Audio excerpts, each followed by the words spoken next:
Something that kills you or somebody around you. Falling from a building.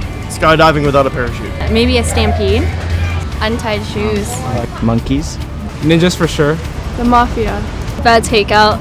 Somebody with a samurai sword trying to chop somebody's head off. A bobcat. Oh, a bad dad joke is very deadly. So what do you consider lethal? For most, it's either the dangers they sense immediately around them, or it's based on an experience they had. We asked random people what they thought was the #1 killer of teens in America. Here's what they said. I want to say drunk driving. Drunk driving. Yeah. Sex, drugs, and alcohol.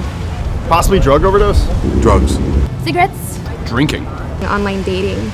The #1 killer of teens in America is something we've all participated in: reckless and distracted driving. We have all seen someone send a text while driving, post a picture, dig through a bag, or turn to talk to friends, all while supposedly keeping their eyes on the road.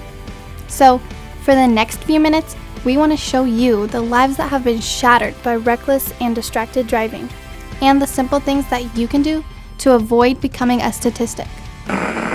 Cuba police say they now have a prime example of the damage distracted driving can cause.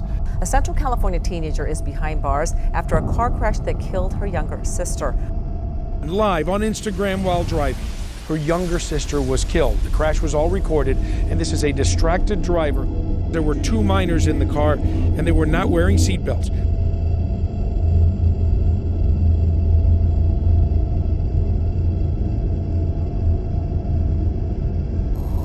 A light vigil to remember Christine Martinez, who was just 17 years old when she was killed in that crash. The 18-year-old Summer Solomon was behind the wheel when she lost control, the car rolling 3 times. Martinez ejected from the vehicle. Through tears and candlelight, they gathered, united in their grief, mourning a young life cut short. She was always so happy on the field. Loved ones say the losses are devastating. So what is reckless and distracted driving?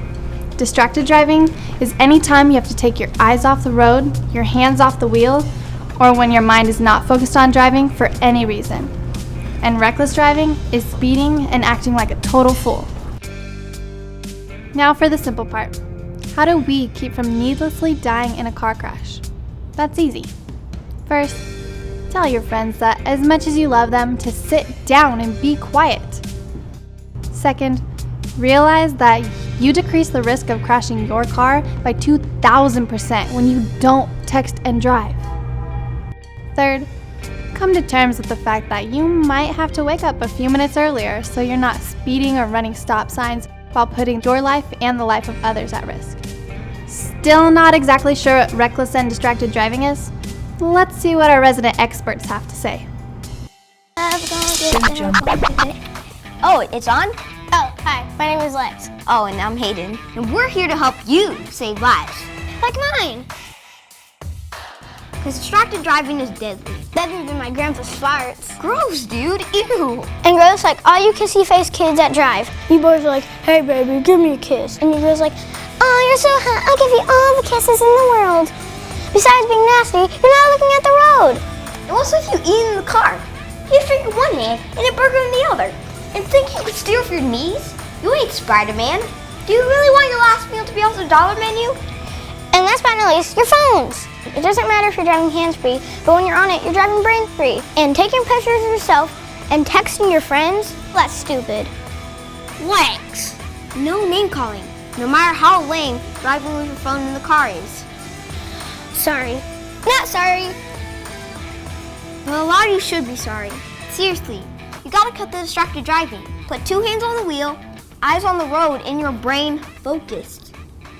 The reason this is so important to me is that I recently lost my 19-year-old cousin, Christian, in a crash that was completely avoidable. And I miss him every day.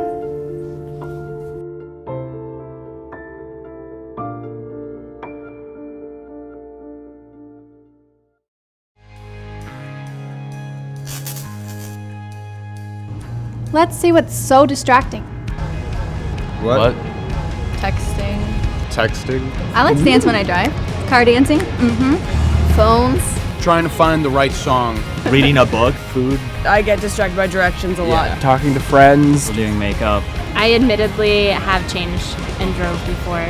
I tried to write a paper on my laptop while I was driving. What we often hear from victims is that they never thought it would happen to them. That their son, daughter, friend, or classmate could be involved in a fatal car crash.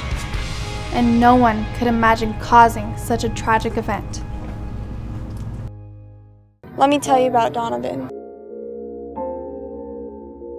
He was my teammate. He was my son. He was a classmate. He was my best friend.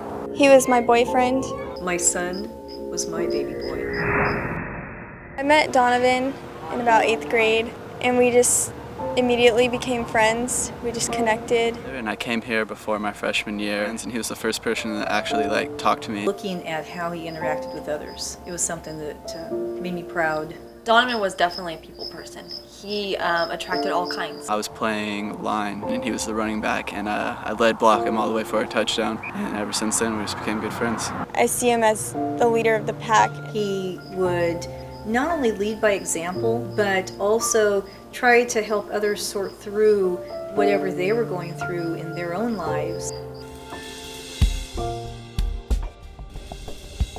A day I'll never forget. Life as I knew it ended forever. And then we were driving home. We were just kids having fun. I was going over the speed limit excessively, and we were blaring the music up really loud. And I noticed that we were going pretty fast. And it was causing the car to swerve back and forth. And we were making fun of her, telling her can't you keep the car in a straight line? My response was, oh, like this? And I jerked the wheel back and forth. I remember all the sounds of the car crashing.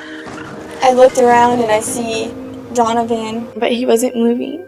So I sat with Danica, kept telling her, Donovan's dead. Donovan's dead. I even remember calling out Donovan's name and, hoping that he would hear me and just get up.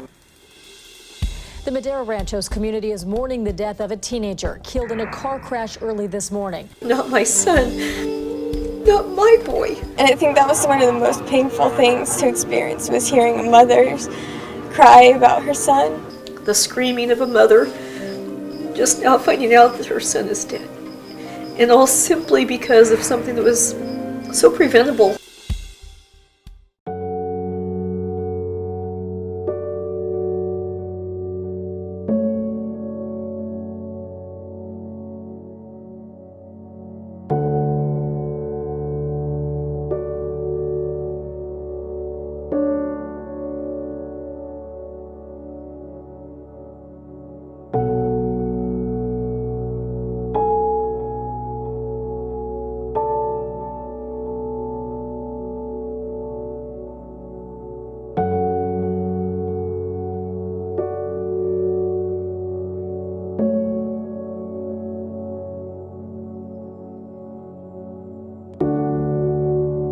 My life was shattered by distracted driving.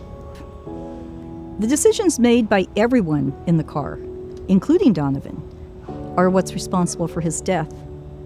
Were they bad kids? No. Did they make bad decisions? Absolutely. And my son Donovan, he knew to always wear his seatbelt. But why that night did he choose not to? I'll ask myself that question for the rest of my life. So why does my family choose to share our worst moment? Because we want each of you to remember that every time you get in a vehicle, you have to make good choices. Otherwise, it could be the last choice you make, as it was for my son Donovan.